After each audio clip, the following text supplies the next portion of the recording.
Un grognement dans la nuit. C'est l'automne sur Chicalor, la période de l'année durant laquelle les arbres perdent leurs vieilles feuilles.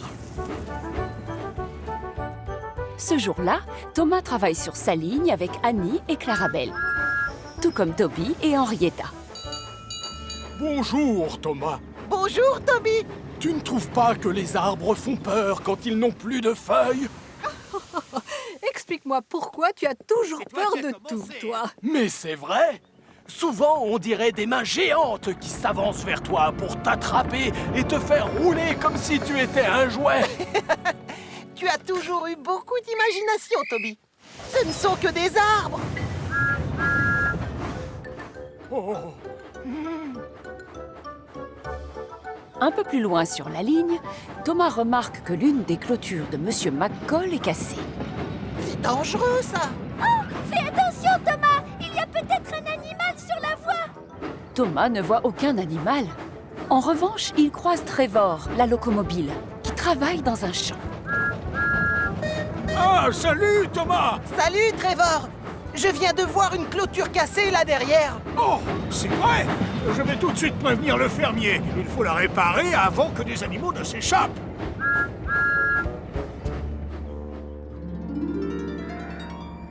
Ce soir-là, à la gare de triage, Thomas raconte à Percy l'histoire de la clôture cassée. Oh, elle fait peur, cette histoire! Non, pas toi.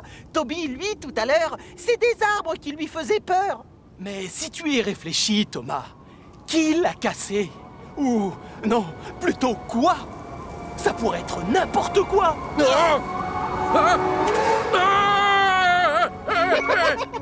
C'était probablement un animal. Endors-toi tranquille. Je suis d'accord. Hein? Tout le monde dort. Non, moi je ne peux pas. Je dois encore aller livrer le courrier. Le pauvre Percy est terrorisé, alors que les autres locomotives ne voient vraiment pas ce qu'il y a d'effrayant.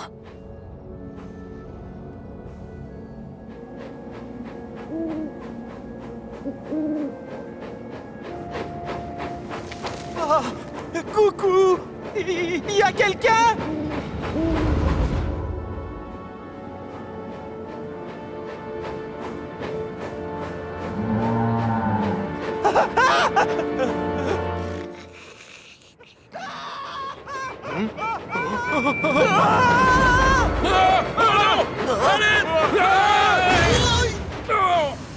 Mais qu'est-ce qui te prend enfin, Percy? Tu joues à foncer tout droit sur le pauvre Henry en plein milieu de la nuit? Pardon, mais j'ai entendu un bruit qui m'a fait très peur.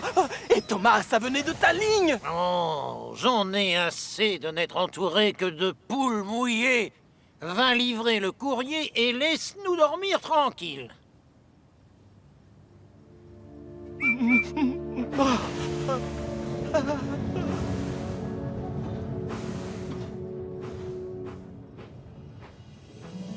Le lendemain, le soleil brille au-dessus de Chicalor. Et soudain, alors que je traversais le pont près du moulin à eau, j'ai entendu une sorte de cri étrange. Ouh. C'est un bruit que je n'avais jamais entendu avant. J'ai eu vraiment très peur. Allez, maintenant il fait jour. La météo est superbe et je suis sûr que ce qui t'a fait peur est parti très loin. Espérons-le. Je dois passer par ce même chemin pour emmener des gens à la carrière. Moi aussi, je vais devoir traverser le pont. Tout comme moi. On est tous obligés d'aller sur cette voie. Mais je suis sûr qu'on n'a absolument rien à craindre.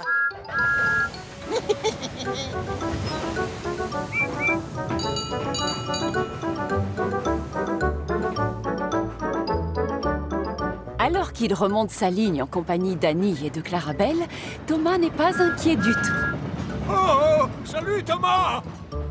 Mais bientôt, il arrive au pont situé près du moulin à eau. Quel est le problème, Thomas? Pourquoi est-ce qu'on ralentit? Il y a un animal sur la voie? Non, c'est juste... voilà. Percy m'a raconté qu'il avait entendu un bruit effrayant en traversant ce pont hier soir. Mais tout va bien, il n'y a rien qui...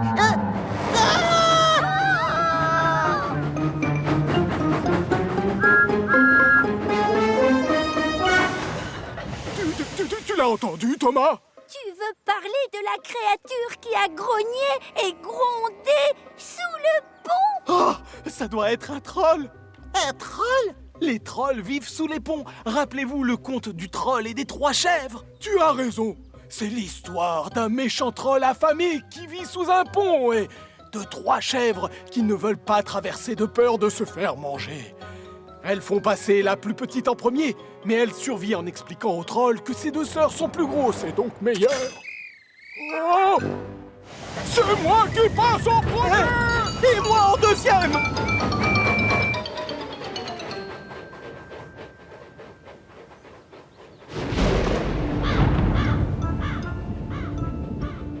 Doucement, Toby. Pourquoi tu roules aussi vite?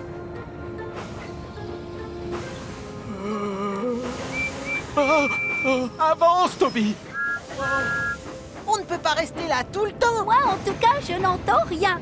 Le troll a dû déménager ailleurs. Oh! Il n'y a sûrement aucune raison de s'inquiéter. Quel que soit ce bruit, ça venait probablement... Ne me mange pas, ne me mange pas, ne me mange pas! Il est là-dessous. Ne me mange pas, ne me mange pas, ne me mange pas. Le 3e doit avoir du courage, Thomas. Tu dois faire partir le troll, comme dans le conte. Mais enfin, qu'est-ce que tu racontes, Percy? Dans mon histoire, la dernière chèvre, c'est celle qui force le troll à s'en aller. Et c'est toi, le 3e. Vite, dépêche-toi. Tu l'entends? Il a l'air d'avoir très faim.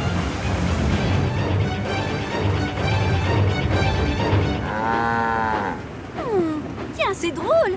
Clarabelle, je n'ai pas l'impression que c'est un troll. Et toi? Oui, je crois que tu as raison, Annie. Ça ressemblerait plus à une vache.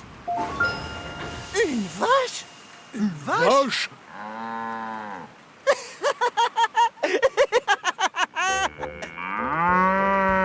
En effet, l'une des vaches de Monsieur McCall a cassé la clôture et est partie se baigner dans la rivière où elle s'est embourbée dans la vase.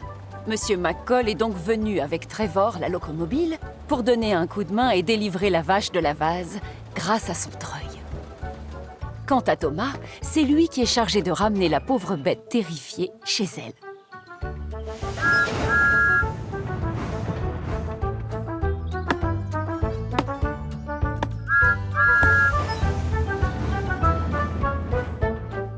Cette nuit-là, à la gare de triage, Thomas, Percy et Toby racontent leur aventure aux autres locomotives.